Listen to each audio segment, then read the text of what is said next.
चंद्रकांत चषक फुटबॉल स्पर्धेत आज सायंकाळी खंडोबा तालीम मंडळ आणि दिलबहार तालीम मंडळ संघात पहिला उपांत्य सामना पार पडला। या सामन्यात खंडोबा तालीम मंडळाने दिलबहार संघावर 3-2 गोल फरकाने विजय मिळवत स्पर्धेच्या अंतिम फेरीत प्रवेश केला।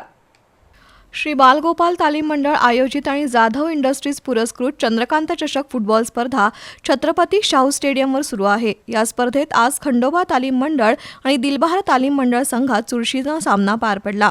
पूर्वार्धात दोन्ही संघांकडून आक्रमक चढाया झाल्या। दरम्यान सामन्याच्या 6व्या मिनिटाला दिलबहार संघाला खंडोबाच्या गोलक्षेत्राजवळ फ्री किक प्राप्त झाली। त्याचा लाभ उठवत थांग जेलिन यानं गोल नोंदवत दिलबहार संघाला आघाडी मिळवून दिली। या गोलची परतफेड करण्यासाठी खंडोबा तालीम संघाकडून प्रयत्न झाले। सामन्याच्या 33व्या मिनिटाला दिलबहारच्या सुशांत अतिग्रेनं खंडोबा तालमीचा खेळाडू विष्णू TM याला गोल क्षेत्रात धोकादायकरित्या अडवल्यानं पंचांनी खंडोबा संघाला पेनल्टी बहाल केली। त्याचा लाभ उठवत प्रभू पवारनं गोल नोंदवून संघाला 1-1 अशा बरोबरीत आणलं। त्यानंतर सामन्याच्या 35व्या मिनिटाला ऋतुराज संकपाळच्या पासवर रोहित जाधवनं गोल नोंदवत खंडोबाला 2-1 अशा आघाडीवर नेलं।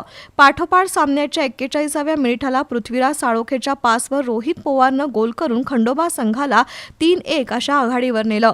उत्तरार्धात दिलबहारकडून गोल फेडण्यासाठी प्रयत्न झाले। सामन्याच्या 68व्या मिनिटाला थांग जेलिनच्या पासवर एल डोंगलनं गोल केला। त्यामुळे संघाची आघाडी 2-3 अशी कमी झाली। अखेर खंडोबा तालीम मंडळानं हा सामना जिंकत अंतिम फेरीत प्रवेश केला।